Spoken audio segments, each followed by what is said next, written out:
Хэдгээр зуунд амьдраад байна монголчуудаа. Би энд эргэн хүнийхээ үүднээс ярьж байгаа шүү. Тогоо яагаад таслаад байгаа юм бэ? 21-р зууны монголчууд өнөөдөр 13-р зуунд байгаа юм шиг л байна. Өчтөр би энд ингээд фитнес дээрээ байж илаа. Гүйлтийн зам дээр бараг 50 км цагийн хурдтай би жингээ хасах гад гүйж илаа. Тог тас. Мэдгүй тэргээр хөл гар шалбраал би саваад унссан. За гарлаа. Зогсоолоос гарахсан чинь нөгөө зогсоолынх нь хаалт нээлтэн ажилдгүй. Гадаа 2 цаг зогслоо.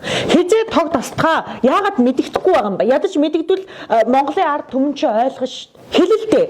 Хэдэн цаг таслахаа? За тэгээд ашгүй нэг юм гэрийнхаа гадаа очлоо. Тог ирчиж гэж баярлаад лифтэндээ сулаа. Яг 8 давхурт явж хахад би гацсан. Тэгтээ яг хуу сайн мэдээ азар би краштайгаа цуг лифтэнд гацсан тулдаа би лифтэнд хэдэн цагийг өнгөрөөж чадлаа. Мэдгүй ядраад унтаад өгсөн байсан. Өглөөс ирсэн краш мань хаяа явцсан байсан. Энэ яг хуу миний асуудал. Бид нар тогон тасардгүй, усан тасардгүй дулаахан амьдрмаар штэ. Би асуу энэ эрчим хүчтэй холбоотой хүн байна уу?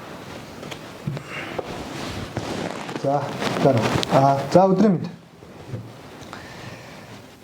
За энэ асуудал дээр би нэг тайлбар өгье. За манайхаа бол одоо энэ тогны буруу хэрэглэнээс болж станц дээр бол ачаал үүсээд байна. Яаж юм гэхээр одоо жишээ нь хөрөгчийг бол байнга залгаатай байлгамаар байгаа байхгүй юу? Тэр мах хүнсний ногоо чи ерөөсөө ингээд хөлтөж байгаа.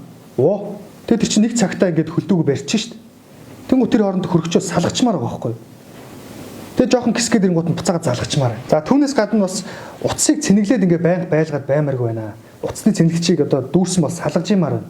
Тэр чинь 99 100 гэдэг ингээ коротглоод асуудал үүсгээд техникийн саадал үүсээд байгаа байхгүй. Дээрэс нь энэ айж байгаа нэрийдлэр энэ өрөөнүүдийнхээ гэрлийг асаалттай ондтгоо одоо манай ард түмэн болмоор байна. Энд чинь одоо ингээ шүн ус ингээ тог гүгээд энэ асуудал үүсээд байна шүү дээ. За таны асуудлыг бол ойлгож байна. Бид тогийг таслаад байгаа тий. Тэгээ буцаагаад өгөөд байгаа байхгүй. Одоо буцаагаад авч байгаа. Тэгээ буцаага өгчөж байгаа байхгүй. Одоо энэ хооронд л ажлаа амжуулчмаар байгаа байхгүй хэдүүлээ. Тог хизээ тасрах цагийн хуваарийг бол одоо ингээд постлоод, шеэрлээд, фэйсбүүк дээр бүүстлээд оруулсан байгаа. Энийг хараад манай монголчууд хуваарийн дагуу үйлчлүүлчмээр байгаа байхгүй юу? Баярлалаа.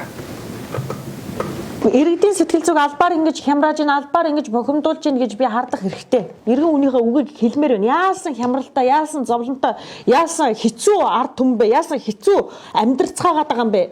Яагаад энэ талаар хинч юу ч үг дуурахгүй байгаа юм бэ? Инара ямар ядаж энэ танхимынхаа тогийг өгөөч ээ. Эсмичгээд усахтаа манайхаа.